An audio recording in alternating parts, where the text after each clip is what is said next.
Ma'asyiral muslimin yang dimuliakan Allah Subhanahu wa taala. Sebenarnya kalau kita mengacu kepada sejarah, terhentinya Ka'bah dari haji dan umrah itu bukan kali ini saja. Bahkan dalam sejarah itu 40 kali lebih. Nanti saya akan sebutkan sebagiannya. Kapan, tahun berapa, dan disebabkan apa. Namun saya ingin jelaskan bahwa Ka'bah itu adalah kiblatnya kaum muslimin, dan itu dijelaskan di dalam Al-Quranul Karim ketika Nabi SAW 6 bulan pertama salat menghadap Baitul Maqdis ketika hijrah ke Madinah. Kemudian Nabi SAW berangan-angan kiblat ini dialihkan dari Baitul Maqdis karena itu kiblatnya orang Yahudi, ingin berkiblat kepada Ka'bah Baitullah Al-Haram, sehingga Nabi SAW selalu mengarahkan wajahnya ke langit sampai akhirnya Allah ijabah doanya. Kemudian Allah Subhanahu wa taala berfirman kepada Nabi SAW, fawallu wajhaka syatral masjidil haram, maka arahkanlah wajahmu menuju Masjidil Haram. Sejak itulah maka kiblat dialihkan dari Baitul Maqdis ke Masjidil Haram sampai hari ini. Adapun Ka'bah sendiri,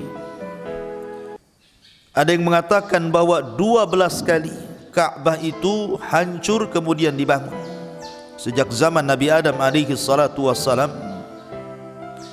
sampai masa kekhilafahan setelah Nabi SAW. Dalam tarikh disebutkan 12 kali hancur kemudian dibangun, hancur kemudian dibangun. Ma'asyiral muslimin yang dimuliakan Allah Azza wa Jalla, adapun fadilah Ka'bah sendiri dalam Al-Quranul Karim teramat banyak, dan Al-Quranul Karim banyak memberi nama soal Ka'bah ini. Di dalam surah Al-Ma'idah ayat 95 Allah sebutkan kalimat Ka'bah. Kemudian juga di dalam surah Al-Baqarah ayat 125 disebutkan kalimat Al-Bait. Kemudian dalam suratul Hajj ayat 29 disebutkan kalimat Al-Baitul Atiq. Kemudian dalam surah Al-Ma'idah ayat 2 disebut Al-Masjidul Haram. Kemudian dalam surah Ibrahim ayat 37 disebut Al-Baitul Muharram. Kemudian dalam surah Al-Imran ayat 96 disebut Awwalu Baitin. Dan banyak lagi penamaan. Adapun disebutkan juga bahwa Ka'bah itu disebut Bakkah. Kemudian juga kaum muslimin mengenalnya hari ini sebagai Ka'bah, dan dialah tempat kiblat kaum muslimin. Bukan berarti ketika kaum muslimin mengarahkan solat-solat mereka ke Ka'bah sebagaimana prasangka orang-orang yang menyembah berhala. Apa kalian di kaum muslimin melarang-larang kami menyembah berhala? Kalian juga menyembah batu. Kita katakan kita tidak menyembah batu Hajar Aswad, walaupun Hajar Aswad itu dari sorga. Kada ada 4 makhluk yang berasal dari sorga diletakkan di dunia. Salah satunya Hajar Aswad, kemudian makam Ibrahim, dan 2 sungai, aliran 2 sungai, sungai Nil dan Efrat. Bukan berarti Hajar Aswad yang dari sorga kemudian kita sembah, tidak.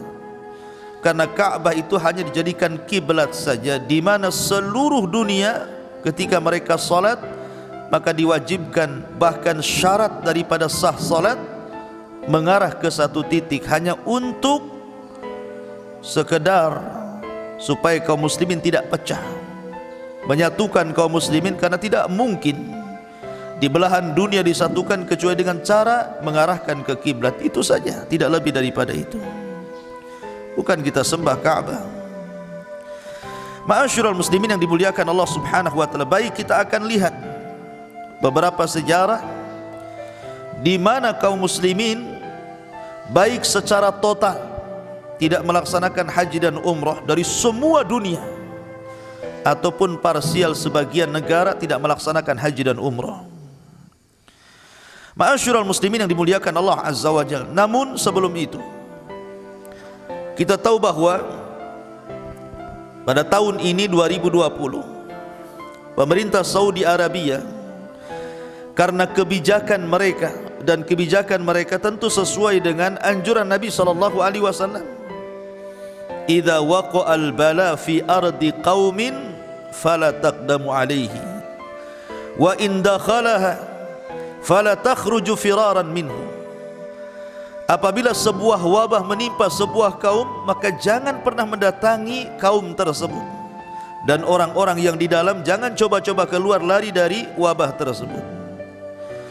Kita tahu bahwa pemerintah Saudi Arabia sudah mendeteksi ada beberapa orang yang terkena wabah, bahkan sampai hari ini bahkan sudah ada yang meninggal. Maka berdasarkan hadis ini, pemerintah Saudi lewat fatwa para ulama melarang orang-orang yang dari luar masuk, supaya tidak terjadi penyebaran kepada jamaah haji ataupun umrah. Kemudian yang kedua, bukan hanya di negeri Saudi, tapi hampir di kebanyakan negara dari negara-negara Islam juga terkena pandemik ini. Kalau seandainya kemudian diizinkan haji dan umrah, kemudian orang-orang ini membawa virus corona COVID-19 ke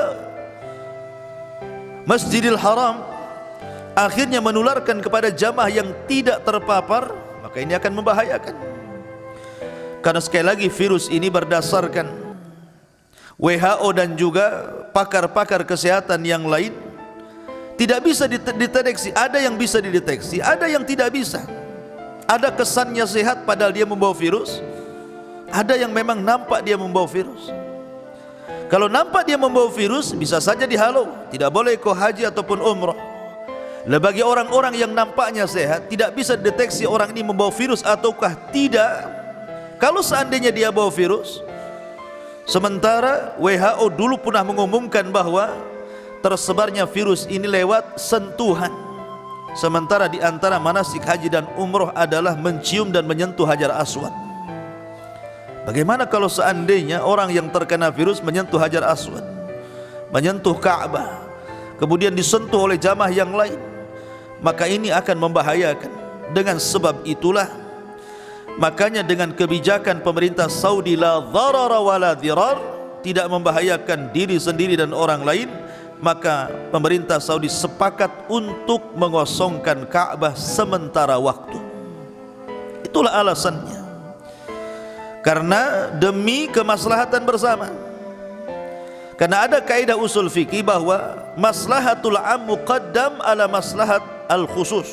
Kemaslahatan umum itu didahulukan dibandingkan kemaslahatan khusus, dan haji dan umrah itu kemaslahatan umum. Ma'asyiral muslimin yang dimuliakan Allah Subhanahu wa taala, maka dengan demikian kita tahu alasannya kenapa Ka'bah sampai dikosongkan. Kenapa Ka'bah sampai dikosongkan dan dilarang orang-orang yang datang dari luar Saudi Arabia untuk melaksanakan haji dan umrah. Ini demi kesehatan, ditinjau dari kesehatan dan anjuran Nabi sallallahu alaihi wasallam, bukan pandai-pandai pemerintah Saudi. Mereka ada para ulama di situ. Masalahnya ada sebagian orang yang kemudian memprediksi kalau seandainya orang yang haji dan umrah itu berkelangsungan sampai kemudian Ramadan, Syawal, Dzulqa'dah, Dzulhijjah dan Muharram, maka apa yang diprediksikan bahwa ini adalah fase setelah masuknya fase yang keempat, dan akan masuk fase yang kelima, di mana tanda-tanda kiamat ini fix sudah jelas bahwa akan terjadi huru-hara dahsyat, akan terjadi pembantaian, akan terjadi pertumpahan darah, bahkan akan tegaknya khilafah di Baitul Maqdis, munculnya Imam Mahdi dan Dajjal. Kita katakan bahwa terhentinya Ka'bah dari haji dan umrah ini bukan kali ini saja. Dalam sejarah 40 kali lebih, bahkan lebih, pernah terjadi Ka'bah ini kosong, baik secara total atau sebagiannya. Saya akan sebut sebagian kecilnya. Ma'asyiral muslimin yang dimuliakan Allah Subhanahu wa taala, tepat pada tahun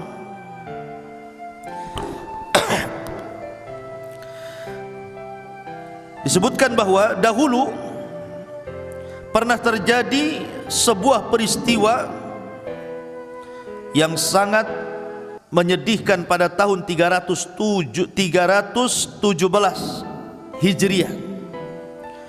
317 Hijriah.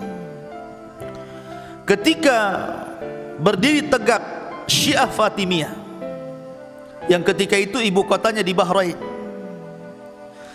Mereka mengatakan bahwa orang yang melaksanakan haji itu salah satu kesyirikan, karena mereka datang untuk menyembah batu. Karena mereka menyangka bahwa ibadah haji adalah ibadah kesyirikan, menyembah Ka'bah, maka pasukan Syiah Qaramitah yang ketika itu dipimpin oleh Abu Tahir datang dengan pasukan besar dari Bahrain menuju Mekah.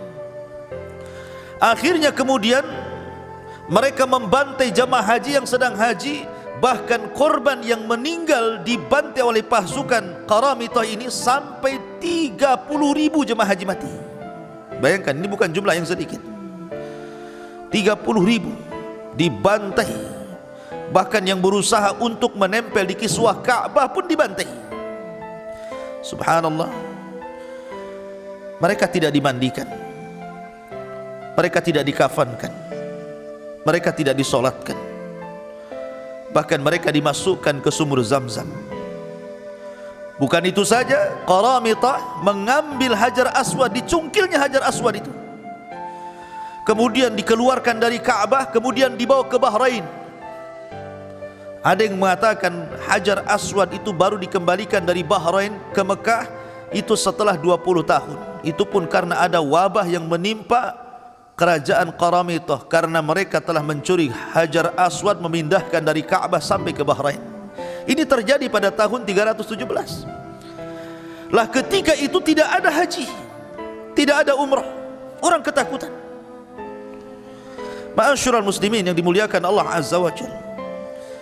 Bahkan ada yang mengatakan bahwa terhentinya haji dan umrah ketika peristiwa itu sampai 10 tahun total, tidak ada haji dan umrah sama sekali.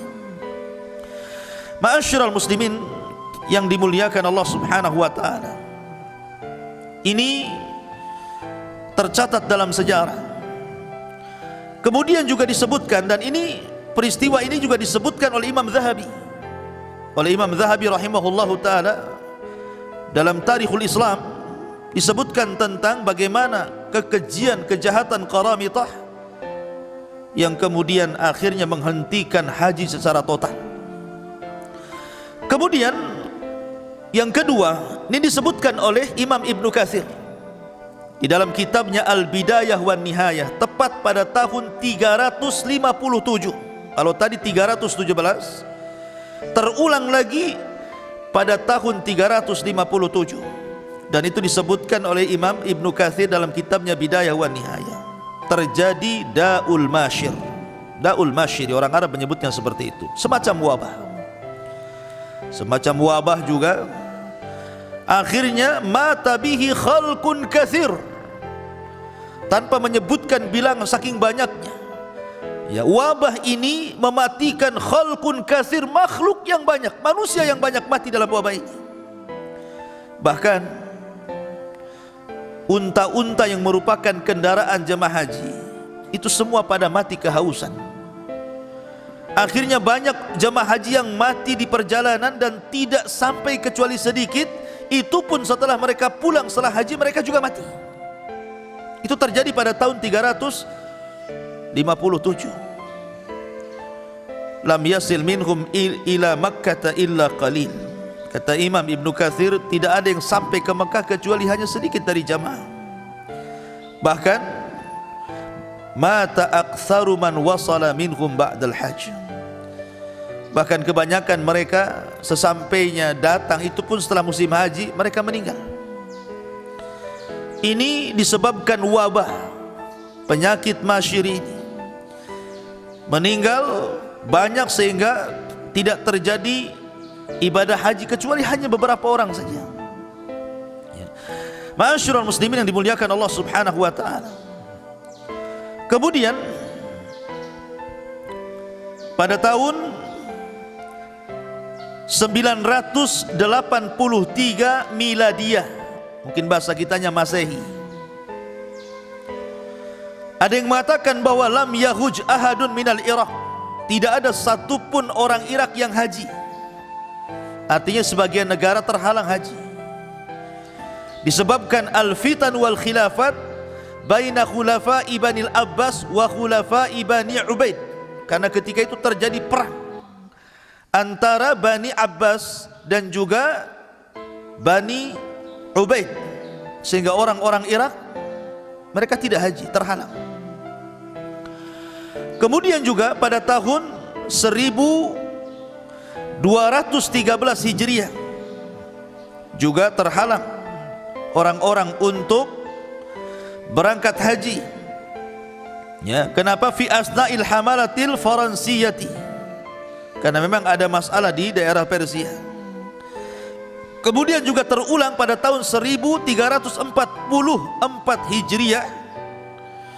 Ini pun terjadi di Mesir. Ada masalah besar, kemudian mereka tidak bisa haji. Kemudian juga pada tahun 1253 orang-orang Baghdad, Irak, mereka terhenti juga tidak bisa haji sampai 10 tahun setelah wafatnya Khalifah Muntasir. Khalifah Mustansir. Kemudian pada tahun 1257 Miladiyah, orang-orang Hijaz, kalau sebut Hijaz itu Mekah dan Madinah, juga tidak haji. Ya, disebabkan banyak masalah. Kemudian juga terulang di Mekah itu pada tahun 1814 banyak orang yang meninggal dunia, sekitar 8.000 orang meninggal di Hijaz karena taun, sehingga tidak ada orang yang haji. Orang-orang Hijaz tidak ada yang haji. Kenapa? Tersebar wabah taun sampai yang meninggal itu 8.000 orang. Kemudian pada tahun 1831 Masehi ada lagi wabah berasal dari India sana, dan itu ketika terjadi musim haji, sehingga akhirnya wabah ini menular kepada jemaah haji, sehingga banyak orang yang meninggal dari jemaah haji. Maka ketika itu dihentikan. Setelah haji dihentikan, dikosongkan, tidak ada umrah setelahnya supaya mengurangi. Baitul Maqdis jatuh ke tangan Salibiyun. Ketika Baitul Maqdis jatuh ke tangan Salibiyun pada tahun 1099, maka ketika itu hampir 5 tahun orang-orang Mesir tidak bisa melaksanakan haji. Kemudian juga pada tahun 1168 juga terjadi perang, sehingga banyak negara-negara yang kemudian tidak melaksanakan haji.